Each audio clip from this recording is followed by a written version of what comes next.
नमस्कार। पिछले वीडियो में हम अल्कोहल के भौतिक गुणों की बात की थी हमने। इस वीडियो में हम अल्कोहल के रासायनिक गुणधर्मों की बात करेंगे। तो अल्कोहल के रासायनिक गुणधर्म क्या होते हैं उसकी चर्चा करें। देखिए, अल्कोहल जो होते हैं वो ROH होते हैं।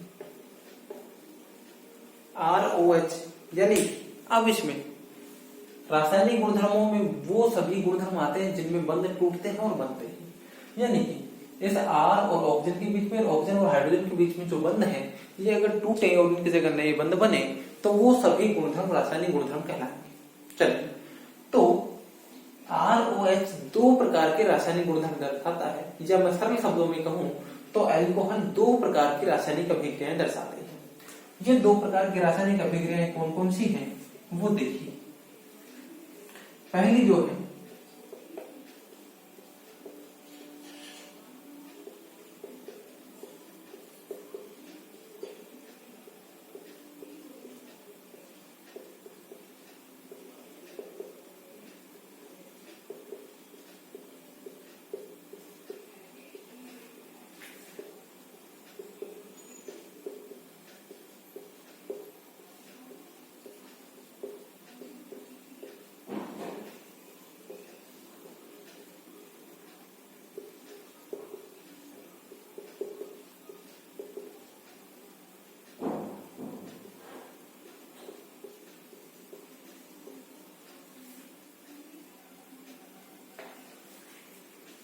OH दो प्रकार के रासायनिक अभिक्रियाएं दर्शाता है। अभिक्रियाएं जिनमें पहला है अभिक्रियाएं जिनमें OH बंध टूटता है।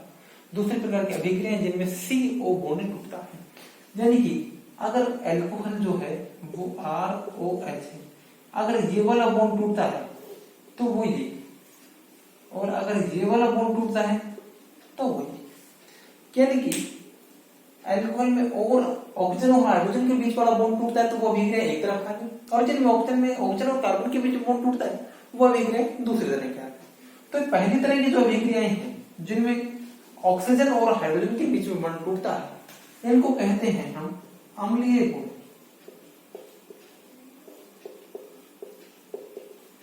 अम्लीय गुण। दूसरे तरह की जो अभिक्रियाएं हैं जिनमें कार्बन और ऑक्सीजन के बीच में बॉन्ड टूटता है उनको कहते हैं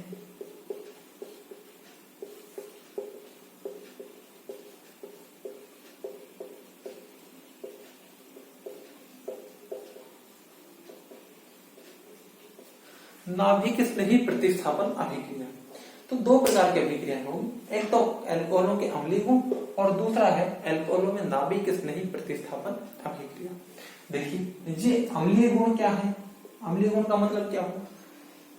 आर्गेनिक के अनुसार कोई भी अणु या कोई भी पदार्थ H+ आयन देता है तो वो अम्ल कहलाता है। वो क्या कहलाता है?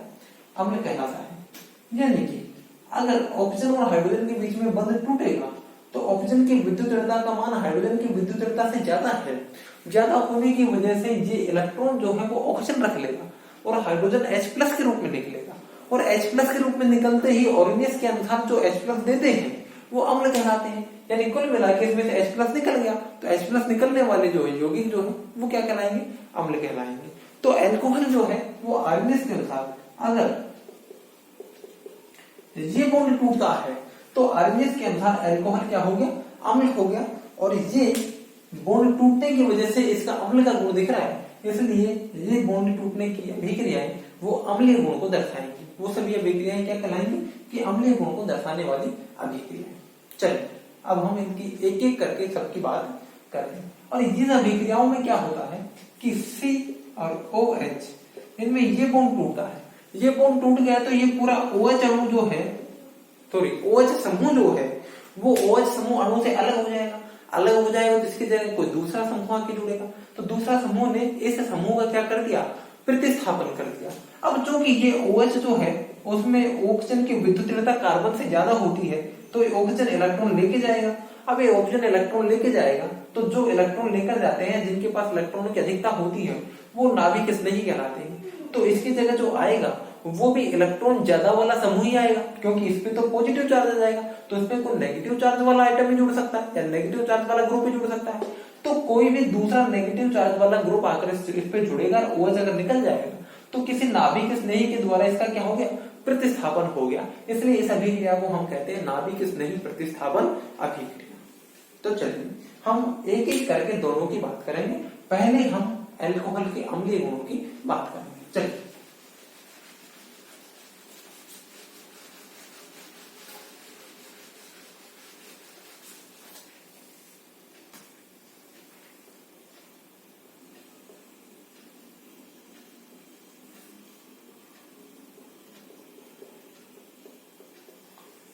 देखिए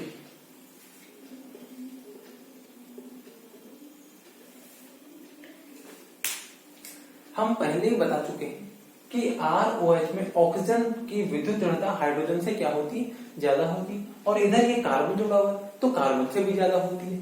तो विद्युत ऋणता की बात करें इलेक्ट्रोनेगेटिविटी की, तो कार्बन की विद्युत ऋणता 2.5 है, ऑक्सीजन की विद्युत ऋणता 3.5 है और हाइड्रोजन की विद्युत ऋणता 2.1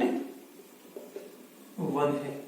तो ये इन तीनों परमाणुओं की जो लगातार जुड़े हुए हैं, कार्बन, ऑक्सीजन और हाइड्रोजन, इनकी विद्युत ऋणताएं देखिए। तो इन दोनों के बीच में विद्युत ऋणता का अंतर यहां से ज्यादा है, इसलिए ये बंध ज्यादा ध्रुवीय हो गया।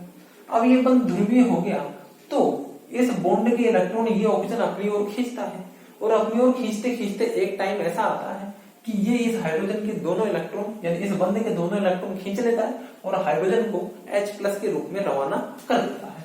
तो यानी कि ये हाइड्रोजन निकल जाएगा और निकलते ही R O पर तो आ जाएगा नेगेटिव और H+ के रूप में निकल जाएगा। जैसे ही ये H+ के रूप में निकलेगा तो ये अल्कोहल क्या कहलाएगा, अम्ल कहलाएगा और ये इसका अम्लीय गुण हो गया। तो अम्लीय गुण क्या हो, H+ निकलना ही वो अम्लीय गुण है।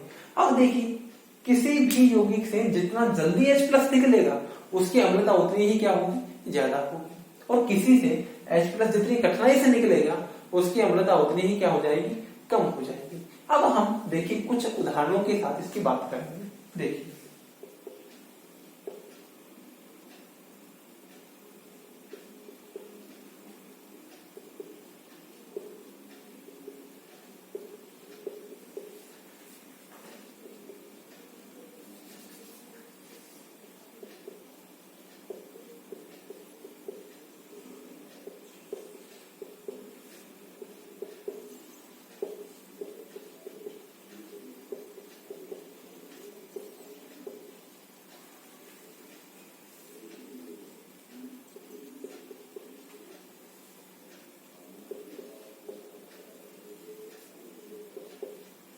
देखिए ये मैंने कुछ अल्कोहल लिखी है। देखिए इनमें हम अम्लता की बात कर रहे हैं, यानी कि ये बॉन्ड जितना आसानी से टूट जाएगा ऑक्सीजन और हाइड्रोजन वाला, वो उतना ही ज्यादा अम्लीय होगा, क्योंकि H+ निकालने की प्रवृत्ति अम्लता कहलाती है और H+ जितना आसानी से निकलेगा वो उतना ही ज्यादा अम्ल कहलाएगा। तो ये हाइड्रोजन और ऑक्सीजन के बीच में बॉन्ड जितना आसानी से टूटेगा वो उतनी ही जल्दी H+ देगा और उतना ही अच्छा अम्ल कहलाएगा और उतना ही प्रबल अम्ल कहलाएगा, यानी उसकी अम्लता उतनी ही ज्यादा होगी। अब इंपॉर्टेंट बात यह कि ये बॉन्ड आसानी से कब टूटेगा, ये बॉन्ड आसानी से तब टूटेगा जब ये ऑक्सीजन जो है इससे आसानी से इलेक्ट्रॉन ले लेगा। अब आसानी से इलेक्ट्रॉन ये कब ले लेगा, क्योंकि इसकी विद्युत ऋणता तो ज्यादा है तो ये इलेक्ट्रॉन तो इसके खींचेगा। लेकिन ये आसानी से इलेक्ट्रॉन तब खींचेगा जब इसको इलेक्ट्रॉन कहीं और से नहीं मिलेंगे। भाई इसको कहीं से भी इलेक्ट्रॉन नहीं मिलेंगे तो ये यहाँ से इलेक्ट्रॉन खींचेगा और H को रवाना कर देगा, ठीक है। लेकिन अल्कोहलों में ऑक्सीजन के साथ कार्बन भी जुड़ा हुआ है। तो देखिए ये कार्बन जो होता है उस कार्बन का जो है वो हाइड्रोकार्बन होता है, यानी हाइड्रोजन और कार्बन दोनों मिलकर के एक समूह जो जुड़ा रहता है। तो ये हाइड्रोकार्बन जो होता है R समूह, कौन सा समूह, R समूह, ये R जो समूह होता है इसका +I इफेक्ट होता है, +I प्रभाव होता है। +I प्रभाव जो होता है वो इलेक्ट्रॉन दाता प्रभाव है, यानी इलेक्ट्रॉन देने का काम करता है।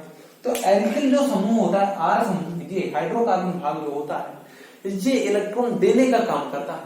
ये +I प्रभाव यानी प्रेरणिक प्रभाव जो होता है वो दो तरह का, I प्रभाव प्रेरणिक प्रभाव दो तरह का होता है, +I और -I। +I का मतलब इलेक्ट्रॉन डोनेट करने वाला और -I का मतलब इलेक्ट्रॉन खींचने वाला। तो एल्किल समूह जो होता है ये इलेक्ट्रॉन डोनेट करने वाला, इलेक्ट्रॉन देने वाला समूह होता है, तो ये आसानी से इलेक्ट्रॉन दे देता है। तो देखिए अब यहाँ पर ध्यान दीजिए, बस सर हमें कैसे पता चलेगा कि हाइड्रोकार्बन इलेक्ट्रॉन देने वाला समूह?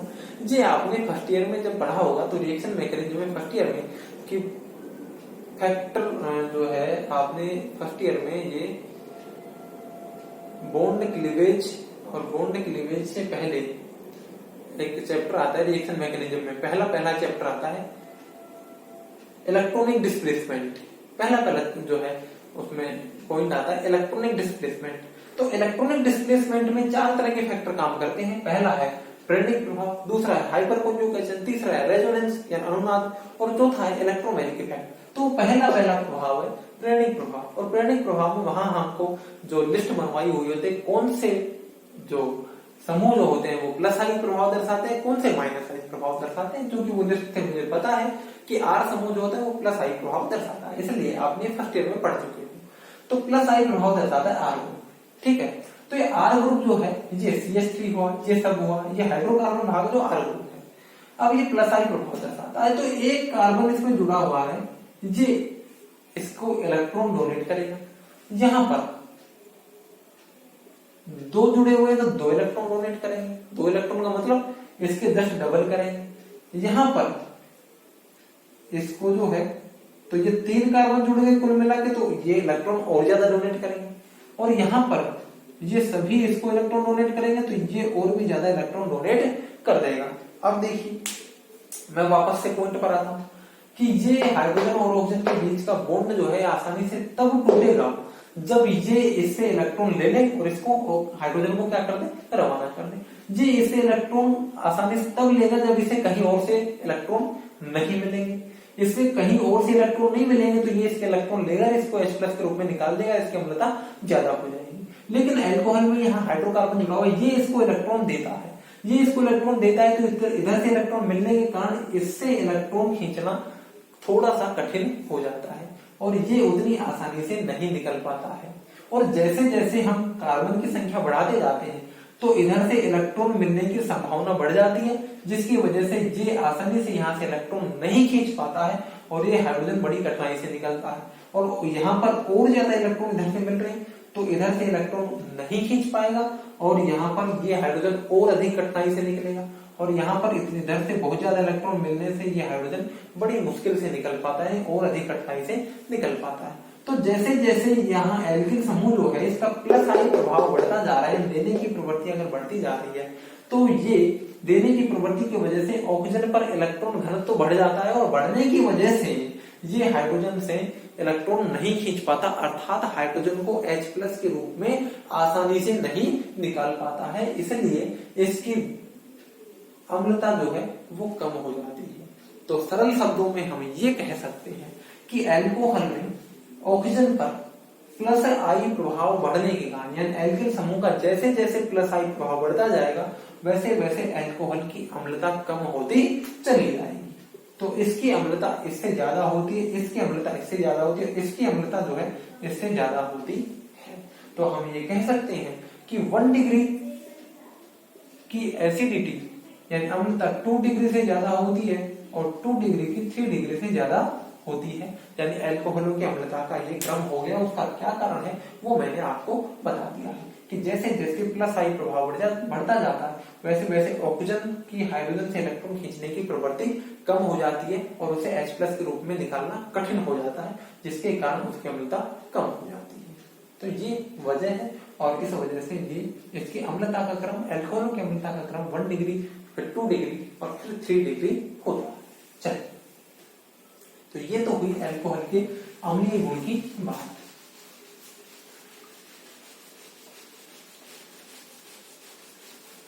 तो अम्लीय गुण में H और ऑक्सीजन वाला बॉन्ड जो टूटता है तो उसकी हम कुछ अभिक्रियाओं की बात करेंगे।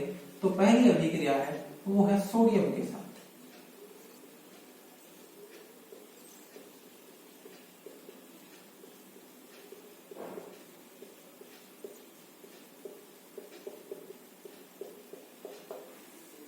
अल्कोहल की सोडियम के साथ अभिक्रिया से क्या बनता है और क्या होता है देखिए। ROH की अभिक्रिया सोडियम के साथ करवाते हैं तो देखिए ये हम अभी अभी पढ़ चुके हैं कि ROH में ऑक्सीजन और हाइड्रोजन के बीच में बॉन्ड जो होता है वो ध्रुवीय होता है और वो आसानी से टूट जाता है, इसलिए अल्कोहल अम्लीय प्रकृति की होती है। अब अल्कोहल अम्लीय प्रकृति की होती है तो आसानी से H+ निकाल सकते हैं, यानी कि अम्लीय प्रकृति इनकी है। और ये क्षारीय धातु है यानी क्षार है, तो क्षार और अम्ल अभिक्रिया करेंगे जो है, तो उसमें क्या होगा देखिए ये सोडियम जो है और अल्कोहल की अभिक्रिया से ये क्षारीय धातु है और ये अम्लीय प्रकृति दर्शाते हैं, तो यहाँ पर लवण बनता है RONA+H2। अगर मैं 2 अणु अल्कोहल के लूं और 2 अणु हाइड्रोजन के सोडियम के लूं तो 2 अणु इसके बन जाएंगे और हाइड्रोजन गैस क्या हो जाएगी, अब मुक्त हो जाएगी। देखिए यहाँ पर ऑक्सीजन पर नेगेटिव चार्ज और इस पर क्या है, पॉजिटिव चार्ज। मैं रिपीट करता हूँ कि अल्कोहल सोडियम धातु के साथ अभिक्रिया करके हाइड्रोजन गैस मुक्त करते हैं। ये अल्कोहलों के परीक्षण में काम में ली जाती है। अल्कोहलों के परीक्षण में अल्कोहल में सोडियम का टुकड़ा डाला जाता है और टुकड़ा डालते ही हाइड्रोजन गैस निकलती है पॉप होने के साथ। ये अल्कोहलों के परीक्षण में काम में आता है। CH3OH स्पिरिट की रिएक्शन अगर सोडियम धातु के साथ करवाएंगे तो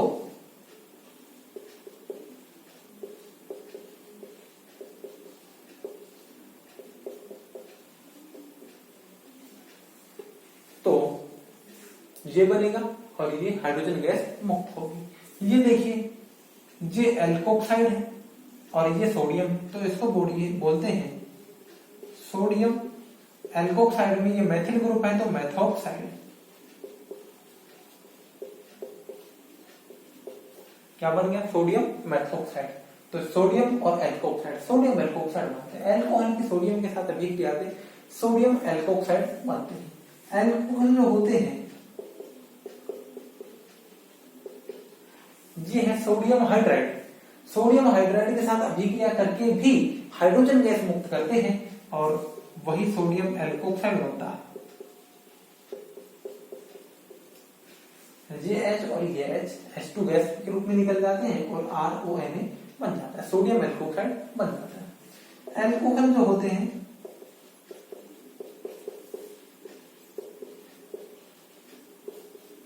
सोडियम अमाइड, इसको सोडामाइड बोलते हैं।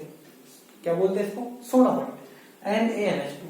तो अल्कोहल जो है वो सोडियम अमाइड या सोडामाइड के साथ अभिक्रिया करके सोडियम एल्कोक्साइड और अमोनिया गैस बनाते हैं। सोडियम एल्कोक्साइड और अमोनिया गैस बनाते हैं। अर्थात सरल शब्दों में हम ये कह सकते हैं कि अल्कोहल क्षार अथवा क्षारीय धातुओं के साथ अभिक्रिया करके लवण और हाइड्रोजन गैस या अमोनिया गैस मुक्त करते हैं। ये अम्ल है और ये क्षारीय धातु है, तो इससे क्या बन रहा है, लवण बन रहा है। तो ये अभिक्रिया सोडियम के साथ अल्कोहलों की अभिक्रिया उसकी अम्लता को सिद्ध करती है। तो ये पहली अभिक्रिया थी जो अल्कोहल और सोडियम के बीच में थी। इसके बाद इसके अम्लीय गुणों की और भी अभिक्रियाएं हैं, उनको हम नेक्स्ट वीडियो में पढ़ेंगे। Thank you.